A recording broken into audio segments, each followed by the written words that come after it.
नमस्कार दोस्तों, स्वागत है आपका एक नए वीडियो में। आज बहुत ही एक खुशखबरी नोटिस आई है ministry of Ayush and government of India के द्वारा, जिसमें हमारे जो आयुष मिनिस्ट्री के जो हमारे केंद्रीय आयुष राज्य मंत्री हैं प्रताप राव जाधव जी, उनके द्वारा बताया गया मीडिया को कि नेक्स्ट एग्जाम से इतने दिनों से जो प्रोटेस्ट चल रही थी, उसको जो भी उन्होंने उसमें सिफारिश किया था बच्चों ने, उसको उन्होंने मान लिया है। और अब परीक्षा के प्रावधान विद्यार्थियों के लिए शैक्षिक सत्र 2021-22 यानी कि 2021 और 22 के बच्चों से शुरू होगी नेक्स्ट एग्जाम। इनका ये जो डिसीजन है, ये कहीं न कहीं डिपेंड करता है कि इन्होंने जो सिलेबस थी, जो करिकुलम थे, उन्होंने 21 बैच से चेंज किया था। जैसा कि आपको पता है कि अगर आप देखेंगे तो 20 बैच तक जो जो हमारे ईयरली जो होते थे, यानी कि 1 साल में आपका first year, second year, third year और फाइनल ईयर इस तरह से होता था। लेकिन इन्होंने 21 बैच से 1 and half year, 1 and half year करके इन्होंने 3 सत्र में इन्होंने कंप्लीट कर दिया। तो वहाँ पे इन्होंने बहुत सारे सिलेबस भी चेंज किया उन बच्चों का। उन्होंने जो है वीकली टेस्ट लेना शुरू किया, मंथली टेस्ट लेना शुरू किया और बहुत सारे सिलेबस में से जो टॉपिक्स थे उसको भी हटाया और बहुत सारे चीज़ों को ऐड किया। को-करिकुलर एक्टिविटीज़ इन्होंने ऐड किया, तो इसीलिए इन्होंने कहीं न कहीं इस डिसीज़न को 21 बैच से रखा है। तो ये 2019 बैच और 2020 बैच के लिए बहुत ही बड़ी खुशखबरी की बात है। आपको नेक्स्ट एग्ज़ाम अब देने की ज़रूरत नहीं है। बच्चे बहुत ही ज़्यादा टेंशन और स्ट्रेस में आ गए थे, क्योंकि उन्हें पहले ही फर्स्ट ईयर से लेकर के और लास्ट ईयर तक उनको जो है एग्ज़ाम को क्वालीफाई करना पड़ता है, प्रैक्टिकल एग्ज़ाम देना पड़ता है, वाइवा देना पड़ता है। उसके बाद भी उनका जो है मूल्यांकन किया जाएगा नेक्स्ट एग्ज़ाम के द्वारा, ऐसा इन्होंने कहा था। तो यहाँ पे अगर आप देखेंगे तो मिनिस्ट्री ऑफ आयुष का ये जो है, इन्होंने प्रताप राव जाधव जी जो है बीच में बैठे हुए हैं, इन्होंने मीटिंग में मीडिया को बता दिया है कि नेक्स्ट एग्ज़ाम के जो भी प्रोटेस्ट हो रहे थे, जो भी बच्चों की माँग थी, हमने उनकी सिफ़ारिश को मान लिया है और हम जो है 19 और 20 बैच के लिए नेक्स्ट एग्ज़ाम को नहीं रखेंगे, जबकि 21 बैच से नए सत्र बैच से रखेंगे। तो यहाँ पे ये मीटिंग जो है हुई थी, कल हुई थी और आज भी ये मीटिंग हुई थी, जिसमें और भी आयुष मिनिस्ट्री के द्वारा डिसीज़न लिए गए, जिसमें कि आयुर्वेद, होम्योपैथी, यूनानी के बच्चे जो भी हैं पढ़ने वाले, सिद्धा के बच्चे हैं, सोवा रिगपा के बच्चे हैं, उनके लिए इन्होंने बहुत बड़ी-बड़ी जो है इन्होंने कदम उठाए हैं, जिसमें कि बच्चों को भी लाभ होगा और जो आयुर्वेद और होम्योपैथी के जो डॉक्टर हैं, उनके लिए भी बहुत सारी उन्होंने सुविधाएँ चालू करने का इसमें निर्देश दिया है।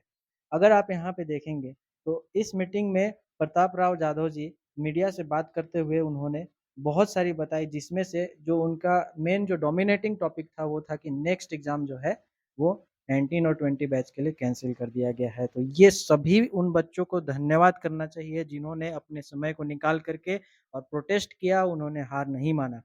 एनएसयूआई के जो प्रेसिडेंट हैं, उन्होंने भी आयुष स्टूडेंट्स के प्रोटेस्ट को सपोर्ट किया था और ये 21 जुलाई 2024 का ये जो है अपडेटेड जो आपको न्यूज़ दिख रहा है, इसमें इन्होंने बताया था। तो उनको भी बहुत-बहुत धन्यवाद, एनएसयूआई के प्रेसिडेंट को भी बहुत-बहुत धन्यवाद और ये सभी बच्चे और ये सभी डॉक्टर्स जिन्होंने प्रोटेस्ट किया, जिन्होंने हार नहीं माना, जो जंतर-मंतर जाकर के इन्होंने प्रोटेस्ट किया, उन सभी को भी हमारे तरफ से और आप सभी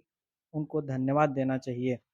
इसमें कई ऐसे जो आपको लोग दिख रहे हैं, जो मेडिकल स्टूडेंट दिख रहे हैं, इसमें बहुत सारे ऐसे डॉक्टर्स हैं, जिनको तो नेक्स्ट एग्ज़ाम देना नहीं था, लेकिन वो हमारे लिए उन्होंने बहुत ही ज़्यादा अपना योगदान दिया, उन्होंने अपना समय निकाल कर के और इस एग्ज़ाम को कैंसल करने के लिए उन्होंने अपना जी-जान लगा दिया। तो उन्हें हमारे तरफ से बहुत-बहुत धन्यवाद और आप सभी को ट्विटर पे उनको थैंक्स करके एक ट्रेंड चलाना होगा और अपने पोस्ट में अगर आप इंस्टाग्राम पे पोस्ट करते हैं, तो वहाँ भी आपको उनको धन्यवाद करना चाहिए, क्योंकि उनके वजह से ही 19-20 बैचों के जो ये जो एक अलग ही स्ट्रेस था कि हमें जो है अगर नेक्स्ट एग्ज़ाम नहीं देंगे तो हम जो है हमें लाइसेंस नहीं मिलेगी, हम प्रैक्टिस नहीं कर पाएँगे, पीजी का एग्ज़ाम नहीं दे पाएँगे।